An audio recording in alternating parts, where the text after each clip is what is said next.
দাদা, আমি না না, দাদা দাদা। ও তোমাকে লাভ দেখাচ্ছে কেন? আমি কি জানি? তাহলে কে জানে, কিছু তো চক্কর নিশ্চয়ই চলছে।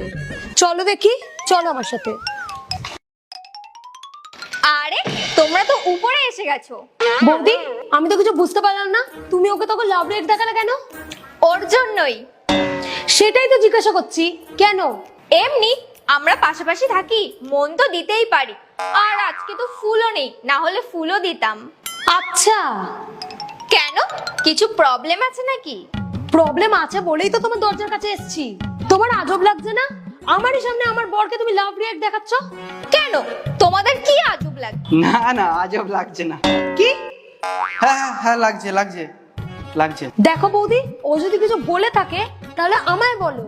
ওকে কিছু বলেছে? না। তাহলে ও কি তোমায় ইশারা করেছে? না। তাহলে তুমি ওকে লাভ ইশারা কেন করেছো? তুমি নিজে বিবাহিত আর ও বিবাহিত, আর ও তো ছোট বাচ্চা না যে তুমি ওর সাথে এরম করবে। আরে তোমাদের প্রবলেমটা কি? আরে ভাই, কেন প্রবলেম হবে না? তুমি আমারই সামনে আমার বরকে ইশারা করছো, কেউ দেখে নিলে কি ভাববে? ওটাই ভাববে যেটা করেছি। দেখো বৌদি, ফালতু এসব করো না। ফালতু কোথায়, এটা তো আমার অভ্যেস। বাজে কথা বলো না, আর তুমি কিছু বলো। বৌদি, তুমি এটা কি করছো? কেন করছো বৌদি? ওটা তুমি ওকেই জিজ্ঞাসা করো। আমাকে কি জিজ্ঞেস করবে? হ্যাঁ, তুমি তো আমার হাজবেন্ডকে লাভ দাও, আবার মাঝে মাঝে কিসও করো। আর আমি কোথায় তোমার হাজবেন্ডকে? ও, তুমি ওর কথা বলছো? কি? তুমি কি করেছো? তুমি ওর হাজবেন্ডকে চুমু দিয়েছো? হ্যাঁ। আরে আমি কি করে জানবো ও কেন পাঠিয়েছে? তুমি জানো না কে 3-4 বার করে লাভ পাঠিয়েছে? হয়তো ওর অভ্যেস আছে মেসেজ ইমোজি দেওয়ার, এতে আমি কি করব? ওর অভ্যেস তো আমি ঠিক করছি, দেখাচ্ছি কত ইমোজি আছে সব পাঠাচ্ছি। এটা কবে হয়েছে? আর তুমি এটা কি করেছো? আমি ডিউটি যাই আর তুমি আমার পেছনে এইসব করছো?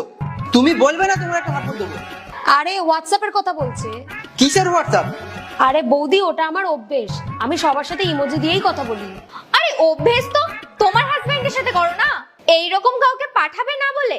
এটার মানে কি আমি তোমার হাজবেন্ডকে ভালোবাসি? কোনো জিনিস ভালো লাগলে আমি ওটা ইমোজি পাঠিয়ে দিই, আর তুমি ভুল ভাবছো। যতটা আমার হাজবেন্ডের রেসপেক্ট দরকার ততটা বিনা ইমোজিতে পেয়ে যায়। তাই তোমার ফালতু ইমোজি দিয়া না বন্ধ করো। আমার এখানে লাভ পাঠানো মানে না ভালোবাসাই হয়। তাই আমি না কাউকে লাভ দিয়েছি, না কারোর কাছ থেকে নেব। এইবার থেকে যদি লাভ আর কিস আসে